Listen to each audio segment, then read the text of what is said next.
सत्य कभी एक कहानी से नष्ट नहीं होता। चिनुआ अचेबे के ये शब्द आज की हमारी चर्चा पर एकदम फिट बैठते हैं। आज हम इतिहास के एक ऐसे पन्ने को पलट रहे हैं जहां कहानियां, नजरिए सब आपस में उलझे हुए हैं। आज हम गहराई से बात कर रहे हैं मुगल बादशाह अकबर और उनकी उपाधि महान पर। क्या वो वाकई महान थे, और अगर थे तो किसके लिए? हम द प्रिंट के एक लेख के आधार पर हिंदू और मुस्लिम दोनों नजरियों से इस जटिल मुद्दे को समझने की कोशिश करेंगे। ये विश्लेषण यूपीएससी की तैयारी करने वालों के लिए भी काफी महत्वपूर्ण हो सकता है, भारतीय इतिहास की एक गहरी समझ के लिए। तो चलिए शुरू करते हैं। तो सबसे पहला सवाल मन में यही आता है कि अकबर को महान कहा किसने?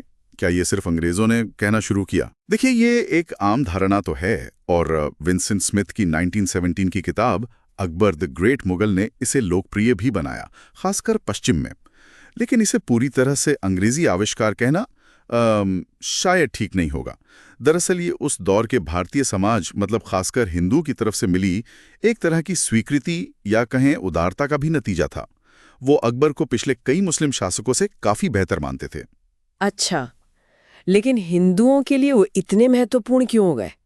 चित्तौड़ की घेराबंदी, वो 1567-68 वाली, उसमें तो भयानक क्रूरता हुई थी। उसे कैसे? हाँ, चित्तौड़ का नरसंहार एक बहुत ही काला अध्याय है, इसमें कोई शक नहीं, बिल्कुल। लेकिन उसके बाद अकबर की नीतियों में एक बड़ा बदलाव देखने को मिलता है। उन्होंने सुलह की कोशिशें की।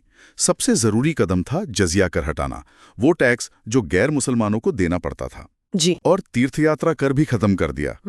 इससे जो बहुसंख्यक गैर मुस्लिम आबादी थी, उन्हें बड़ी राहत मिली, आर्थिक भी और मानसिक भी। उनका सम्मान बढ़ा। यहाँ तक कि लाला लाजपत राय जैसे राष्ट्रवादी नेता ने भी चित्तौड़ की घटना जानने के बावजूद अकबर की नीतियों की प्रशंसा की थी। और वो आगरा किले के दरवाजे पर जयमल और पत्ता की मूर्तियां लगवाना, वो भी इसी दिशा में एक कदम था। बिल्कुल बिल्कुल। इतिहासकार जेम्स टॉड ने भी लिखा है कि अकबर ने कहीं ना कहीं अपनी दिए घावों को भरने में सफलता पाई। तो हिंदुओं की नजर में सदियों के मुस्लिम शासन के बाद अकबर पहले ऐसे बादशाह थे जिन्होंने उनके साथ कुछ हद तक बराबरी और सम्मान का व्यवहार करने की कोशिश की। समझ आया। ये तो हुआ हिंदू दृष्टिकोण, पर मुस्लिम नजरिए से इतनी अलग राय क्यों है? कई लोग तो उन्हें अकबर आजम नहीं बल्कि अकफर आजम यानी महान काफिर तक कह देते हैं। हाँ, इसकी मुख्य वजह वही नीतियां हैं जिनकी हिंदुओं ने प्रशंसा की, जैसे हिंदुओं को प्रशासन में ऊंचे पद देना, फिर वो दीन इलाही जैसा एक समधर्मी विचार लाना, हालांकि वो कोई नया धर्म नहीं था पर फिर भी, और सबसे बढ़कर सुलह कुल यानी सबके साथ शांति या कहें सार्वभौमिक सौहार्द की नीति। मतलब राज्य किसी एक धर्म का पक्ष नहीं लेगा। रूढ़िवादी मुस्लिम उलेमा और जो अभिजात वर्ग था, उनके लिए यह सब इस्लाम से भटकाव जैसा था। मतलब इस्लाम की शुद्धता कमजोर हो रही है, ऐसा उनका मानना था। यहाँ तक कि उनके दरबारी इतिहासकार बदायूनी ने भी तो अपनी किताब में काफी आलोचना की है। जी हाँ, बदायूनी ने मुंतखबुत तवारीख में, जो शायद उन्होंने गुप्त रखी थी, अकबर की नीतियों की बहुत तीखी आलोचना की है। और यह सिलसिला सिर्फ तब तक नहीं रुका, आधुनिक दौर तक चला।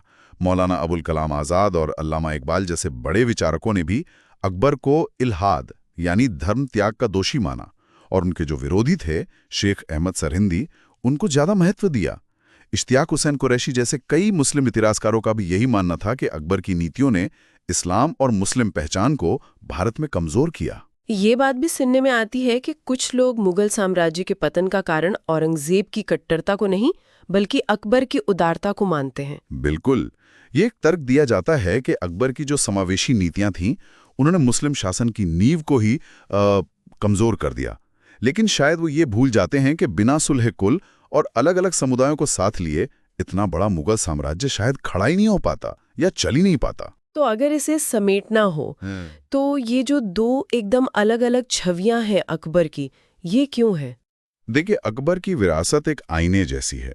हिंदू पक्ष उसमें सदियों के दमन के बाद मिली राहत और सम्मान देखता है, जैसे जजिया हटा, तीर्थयात्रा कर हटा। वहीं कई मुसलमान, खासकर रूढ़िवादी नजरिए वाले, उसमें इस्लाम से भटकाव देखते हैं। उनकी नज़र में हिंदुओं को प्रशासन में लाना, रामायण महाभारत का अनुवाद करवाना, ये सब इस्लाम के लिए सही नहीं था। तो जिन कारणों से हिंदू उनका सम्मान करते हैं, उन्हीं कारणों से कई मुसलमान उनकी आलोचना करते हैं। एक ही तस्वीर पर नजरिए बिल्कुल अलग। तो ये साफ है कि अकबर महान की उपाधि सीधी साधी नहीं है। ये एक जटिल बंटी हुई विरासत है। हिंदू और मुस्लिम दृष्टिकोण, उनकी नीतियों की अलग-अलग व्याख्याओं पर टिके हैं और ये बहस आज भी जारी है। यूपीएससी जैसी परीक्षाओं के लिहाज से भी इतिहास का ये पहलू काफी अहम है। और ये हमें सोचने पर भी मजबूर करता है कि क्या इतिहास की किसी शख्सियत को सिर्फ एक ही नजरिए से देखना काफी है, या हमें अलग-अलग दृष्टिकोण समझने चाहिए। और क्या अकबर की वो सुलह-ए-कुल वाली सोच आज के हमारे बहुसांस्कृतिक समाज के लिए कोई मायने रखती है? बिल्कुल, इस पर काफी सोचा जा सकता है। श्रोताओं के मन में भी अगर इस चर्चा को लेकर कोई सवाल या विचार हो तो नीचे कमेंट्स में जरूर बताएं। अगर ये जानकारी उपयोगी लगी हो तो इसे लाइक करें और ऐसी ही गहरी चर्चाओं के लिए सब्सक्राइब करना न भूलें।